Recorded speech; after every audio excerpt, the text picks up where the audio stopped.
Hello, everybody, and welcome to A Bright Founders Talk at Temi. It's an international software development company that designs, builds, and delivers software for sustainable businesses and promising startups. Welcome to our podcast, where we bring you the most amazing stories of entrepreneurs and experts in the software development industry. And each week, we interview successful leaders who share their unique journeys and valuable insights. I'm your host, Barry, and today we're lucky enough to have an amazing guest joining us, Shar Broumand, co-founder and CEO at Zero Hiring, and also co-founder and general partner at Infinity Constellation. Hello, Shar. Welcome to the podcast. How are you doing today? Doing great, Barry. Thank you for having me. Happy to be here. It's our pleasure. So firstly, thank you so much for taking time out of your day. We know you're very busy, so we do appreciate that. Now, for anyone who's watching who doesn't know who you are or the companies that you work at, could you just tell us a little bit about yourself? Sure. I'm a serial entrepreneur. I'm a triple immigrant. I grew up in Europe after my family left Iran in the late 70s.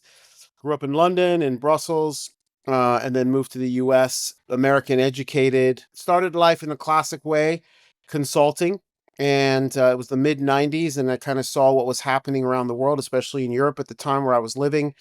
Saw what the EU was planning to do, saw the internet, beginning its early stages of innovation and change in the US. And I just thought the opportunity for me is out west. So I came out here and I've built businesses most of my life, technology being at the center of it. But you, today we call it tech-enabled services. I've always been involved with the services element of technology. I'm not a technologist at heart. Just believe in the power of technology when it's properly implemented, and that's my background. As far as the companies go, this is kind of like my late stage in life swan song. Infinity Constellation holding company that's built on the learnings we had when we built our I wouldn't even call it our parent company, but parallel to Infinity's Invisible Technologies. Invisible trained all the LLMs, starting with ChatGPT to get them to market. And the model that we used with Invisible is what we're leveraging here at Infinity. And so Infinity is a holdco, and there's a number of companies. We're growing and adding new companies every year, of which Zero Hiring is one. And Zero Hiring, I'm very excited to talk about as I CEO it and work on solving the problem of recruitment. So being like a serial entrepreneur, that's quite the amount to chew. Was it something that you always wanted to do, was starting your own companies, being your own boss, so to speak? Such a great question. A lot has to do with your generation and when you're born and the period that you grow up in, right? So when I was growing up, honestly, entrepreneurs were not the sexy thing they are today. Like there's just people, especially young people today, think it's cool to be an entrepreneur. It's the thing that it's almost like a career. You've got universities offering entrepreneurship as courses. That wasn't the case when I was growing up. What I always had from an early age as an immigrant in a very lower medium class, middle class family, right? Lower middle class family and foreign. I spent the bulk of my youth in Belgium.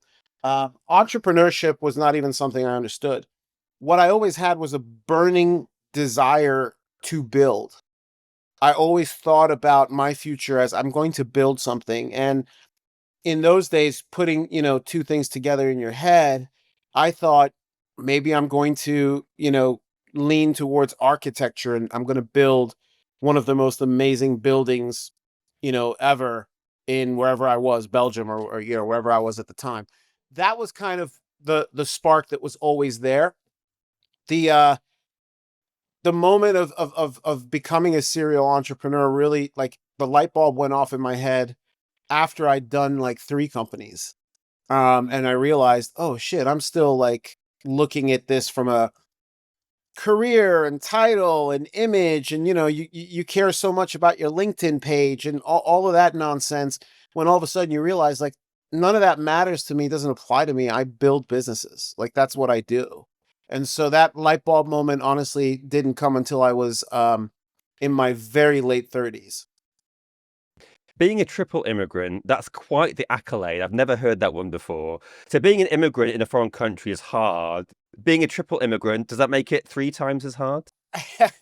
That's a good way of putting it, I guess. I don't even look at it as hard when I don't have like bad stories about being an immigrant, right? What I'll tell you is it teaches you that you're different, right? So like coming to London, and I will always be grateful to the UK, who, in the late 70s, when the UK was dealing with a lot of challenges in its economy, and where it was at the time, and I was only 6 years old, right? So I'm looking at this retrospect, but for it to open its doors and allow an immigrant family like ours that had been displaced by choice. We decided to leave, from a place like Iran. They gave us a home, right? And we came and we did our best, and but it wasn't good enough, right? We weren't able to make a life. And after 4 years in London, we then moved to Belgium, and then in Belgium, you really were an immigrant because there was the language barrier and there was a massive cultural barrier. And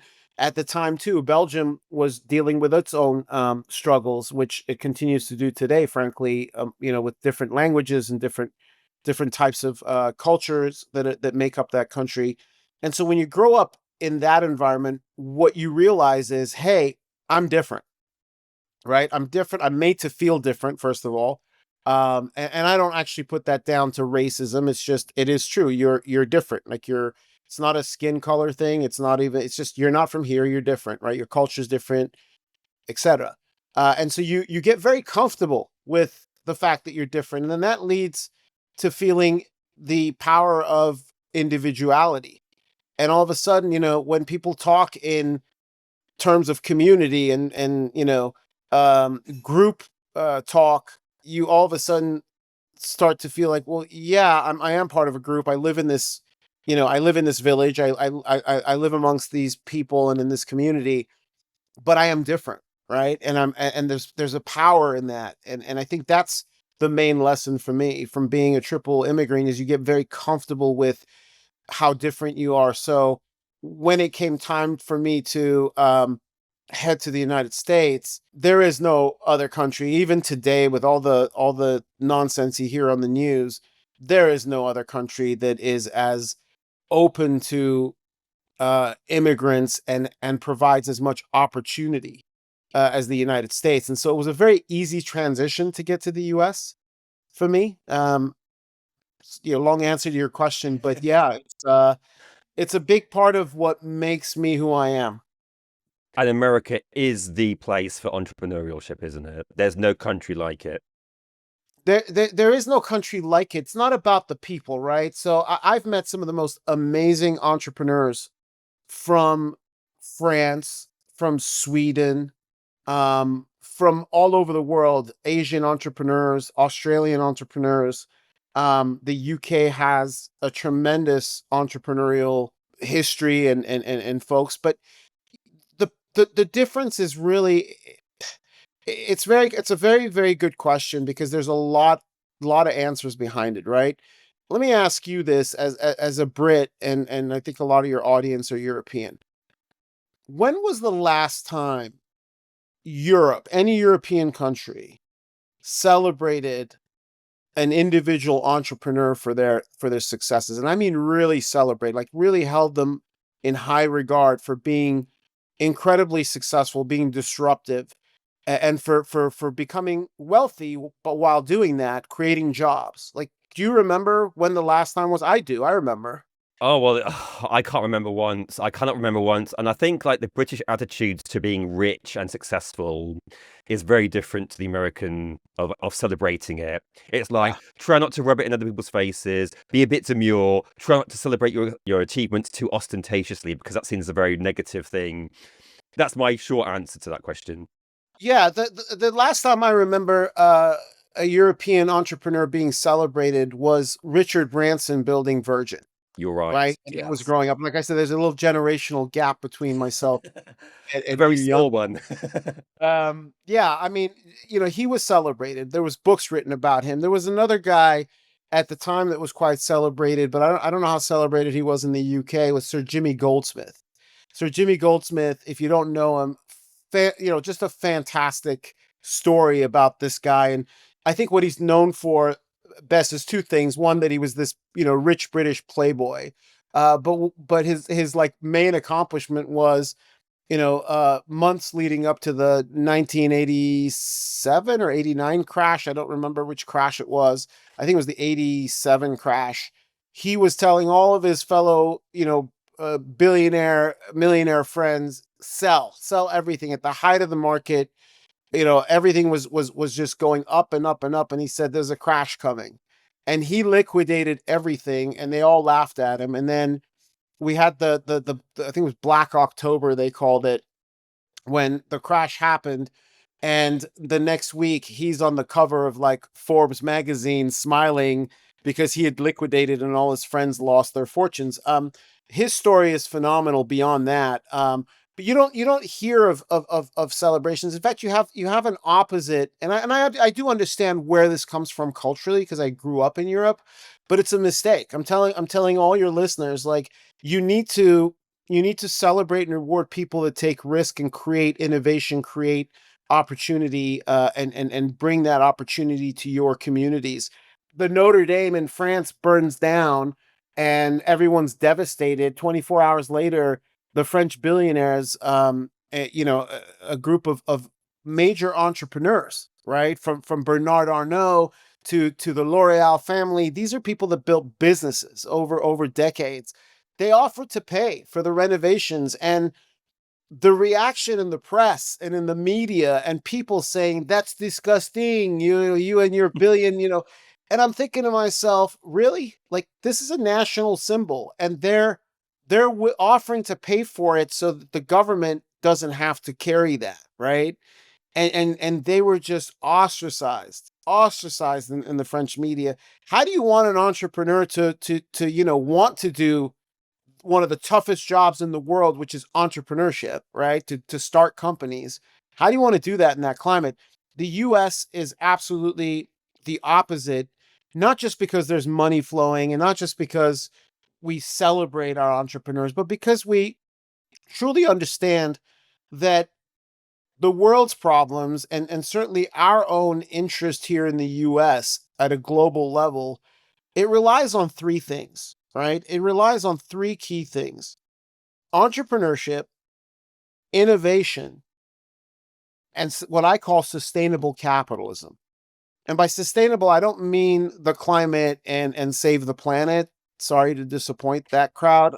That's a separate thing, which I support as well. But by sustainable capitalism, I mean capitalism that can stand on its own 2 feet, right? I have the right to operate and exist as a company because I'm profitable, because I actually add value and make money, not because I'm being given a bunch of grants and here's some funding because we're trying to solve this problem or that problem that really is not a solvable problem from a business perspective, right? And I am alluding to climate change and green technology, which the majority, Tesla included, would never have been around if it wasn't for the governments that poured all that money into it, right? So to me, those are the three things: innovation, entrepreneurship, sustainable capitalism.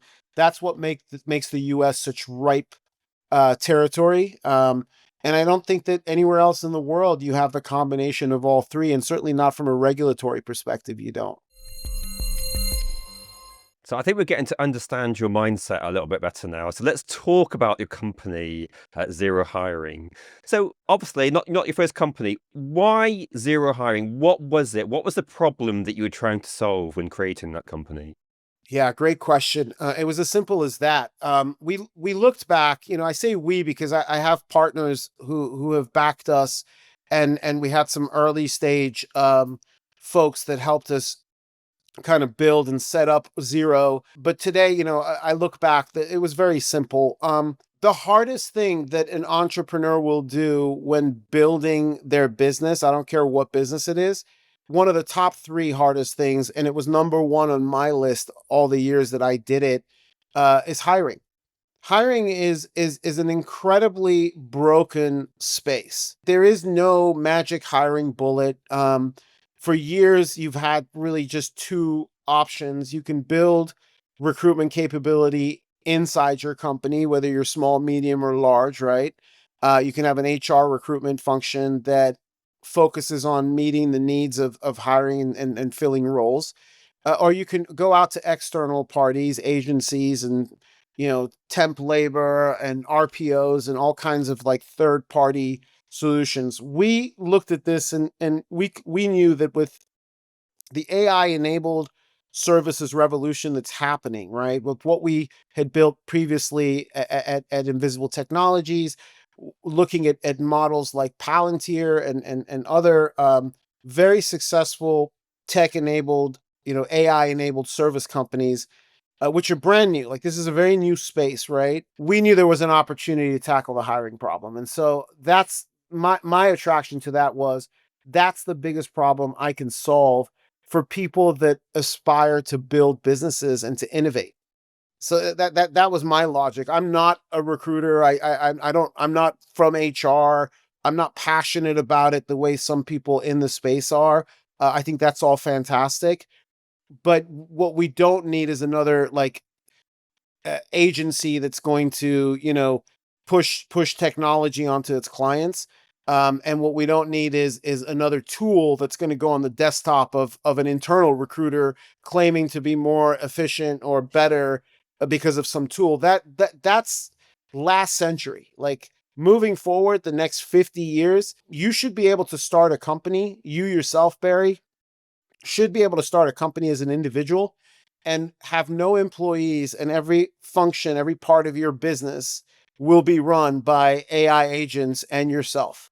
That's the vision that we have at Infinity Constellation. The businesses that we're starting are all AI enabled tech businesses, and we team up with founders who really want to solve these problems and who have a track record of doing it, or who may be first time, which that's fine. First time founders, you can recognize immediately who the right first time founders are if their ideas are so, you know, they are so out there in terms of solving problems that need to be solved, right? That's kind of my passion for this business is how do we solve the biggest problem that any entrepreneur and any business builder has ever had? It's hiring. Hiring's the biggest problem. So if you could replace everyone in my one-man company with AI, I'd be able to get along with everyone in my company. So that would be great. I want to make sure I'm not misunderstood. It's not about replacing the people in your company, right?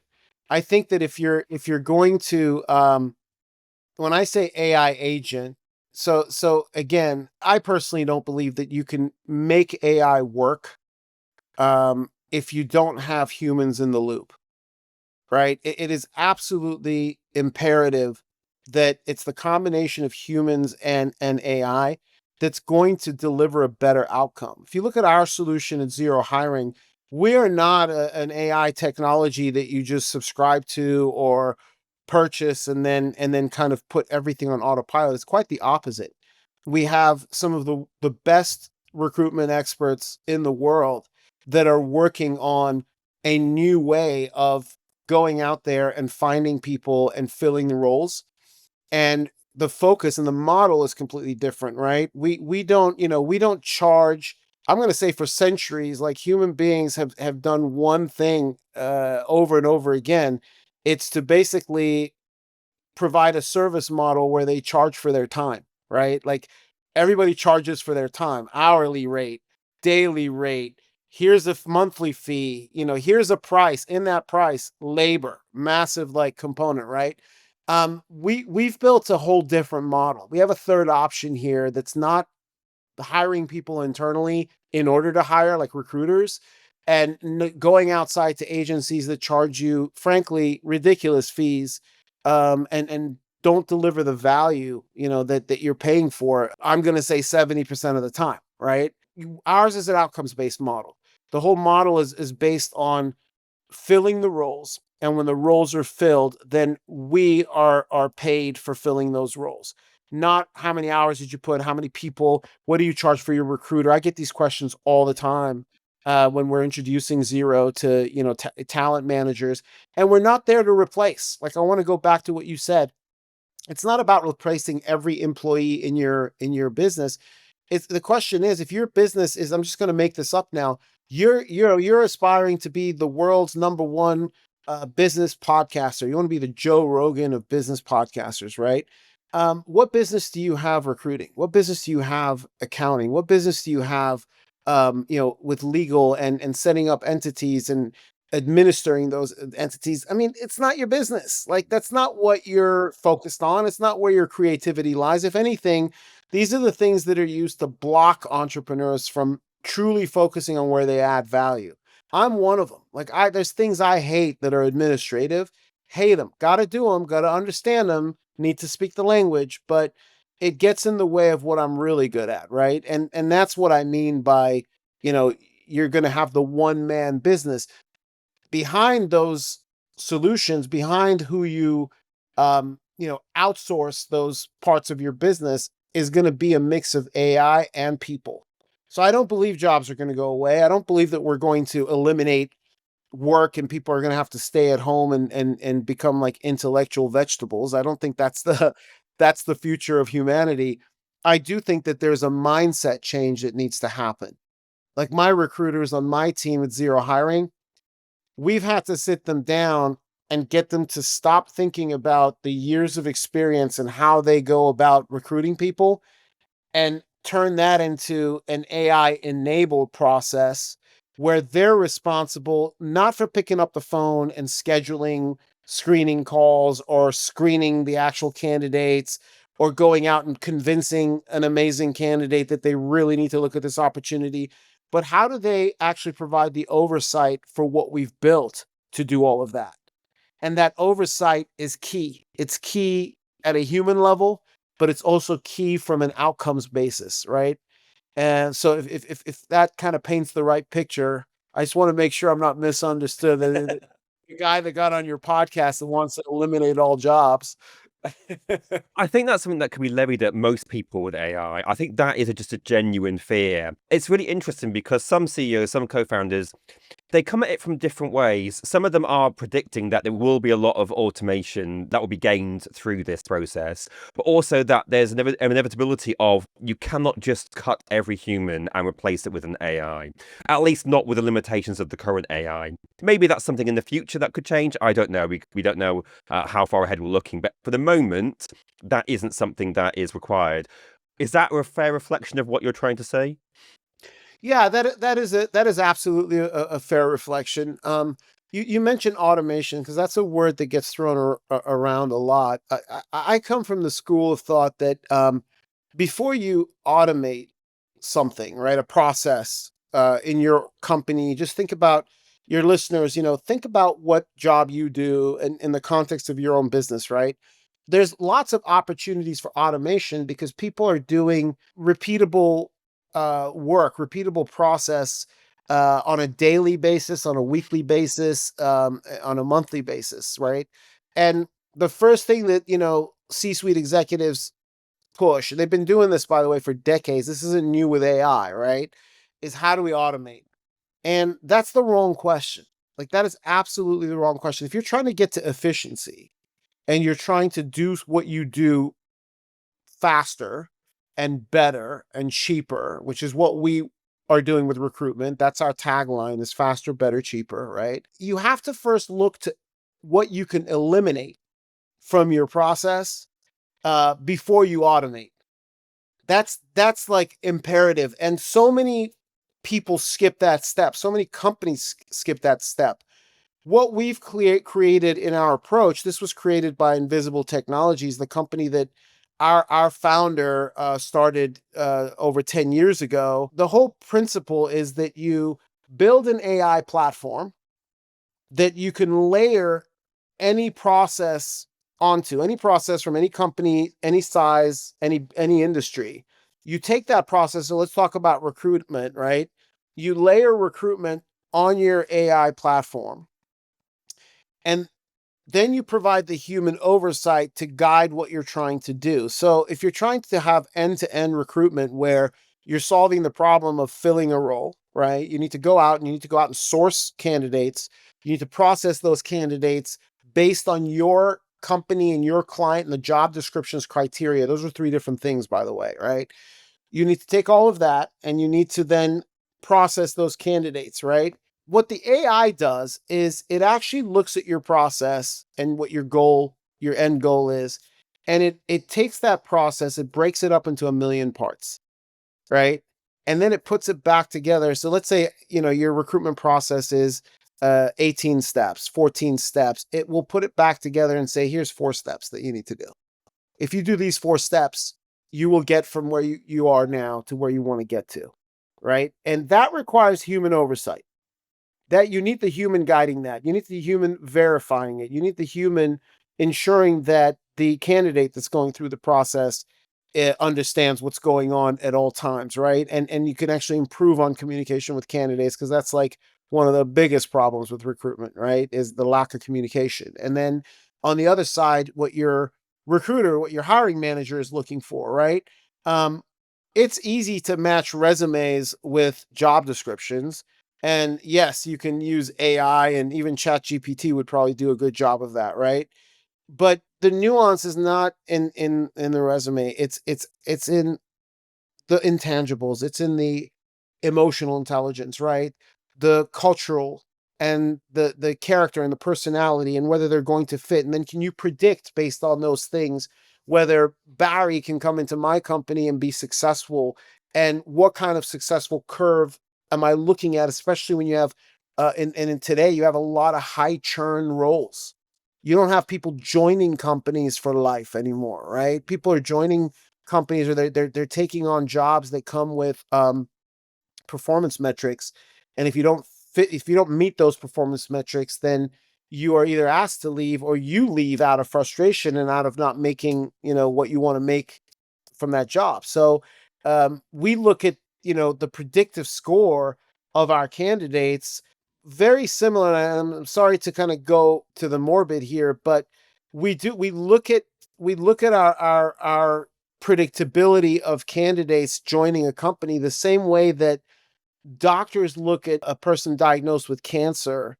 They look at what medication, what program can I put them on, not in order to save their lives. Like we know the person's got cancer, and the chances are they're dying of cancer, or it's a terminal cancer. We know this.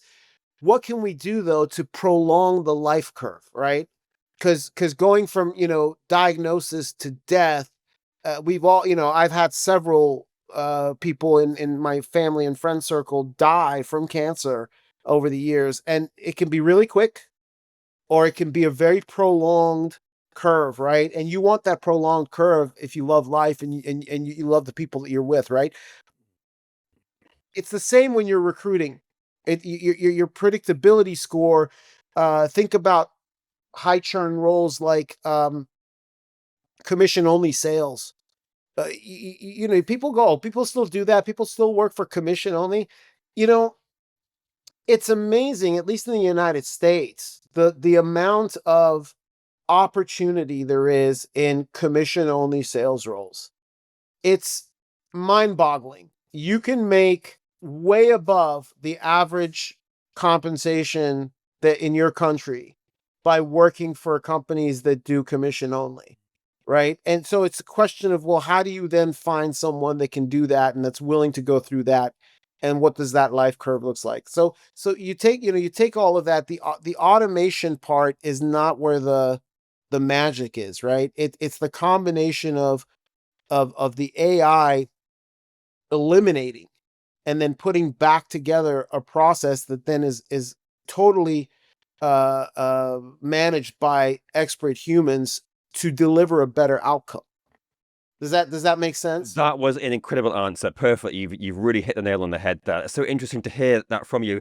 I did have another question lined up on the back of that, but unfortunately, Shar, we have come to the end of our time. So with great sorrow and regret, I just want to say thank you so much for talking with us. It's an absolute pleasure talking with you today. I enjoyed our chat. Thank you, Barry.